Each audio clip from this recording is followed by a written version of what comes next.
Alappuzha excise deputy commissioner P K. ജയരാജനെ സ്ഥലം മാറ്റി. വിരമിക്കാൻ 5 മാസം മാത്രമുള്ള കൊല്ലം സ്വദേശിയായ ഉദ്യോഗസ്ഥനെ മലപ്പുറത്തേക്കാണ് സ്ഥലം മാറ്റിയത്. യു പ്രതിഭ എം.എൽ.എയുടെ മകനെ കഞ്ചാവുമായി എക്സൈസ് സംഘം പിടികൂടിയതും വാർത്തയായിരുന്നു. വിശദാംശങ്ങളുമായി രഘുനാഥ് നാരായണൻ ചേരുന്നു. രഘു, പെട്ടെന്ന് ഈ 5 മാസം മാത്രം ബാക്കിയുള്ളപ്പോൾ സ്വന്തം നാടിനടുത്ത് കൊല്ലത്തിന് ഏറ്റവും ചേർന്ന് കിടക്കുന്ന ജില്ലയാണ് ആലപ്പുഴ. അവിടെ നിന്നും എന്തുകൊണ്ടാണ് ഇങ്ങോട്ടേക്കൊരു സ്ഥലം മാറ്റം കൊടുത്തത് എന്നത് ആർക്കും കൃത്യമായി മനസ്സിലാവുന്നൊരു കാര്യമല്ലേ?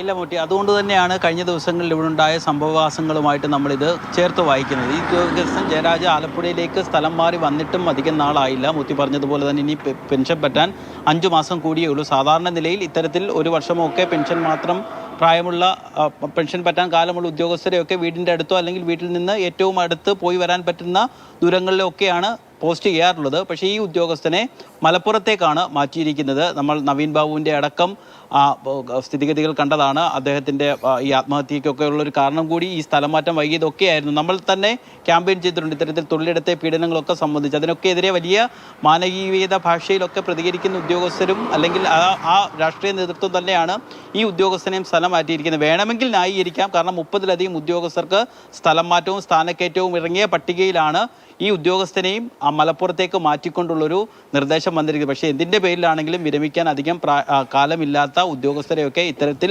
ബുദ്ധിമുട്ടിക്കുന്നത് എന്തിൻ്റെ പേരിലാണെങ്കിലും അത്ര ശരിയായ നടപടിയല്ല എന്ന് വേണം പറയാൻ. തീർച്ചയായിട്ടും രഘു, നമുക്ക് അങ്ങനെ തന്നെ ചേർത്ത് വായിക്കേണ്ടി വരും. യു പ്രതിഭ എം.എൽ.എയുടെ മകനെ കഞ്ചാവുമായി പിടിച്ച സംഭവത്തിലും ഇത് ശ്രദ്ധേയമാണ്. അദ്ദേഹം ഉണ്ടായിരുന്നു. അതിനുശേഷമാണ് ഇത്തരത്തിൽ ഒരു സ്ഥലം മാറ്റം കൊടുത്തിരിക്കുന്നത്.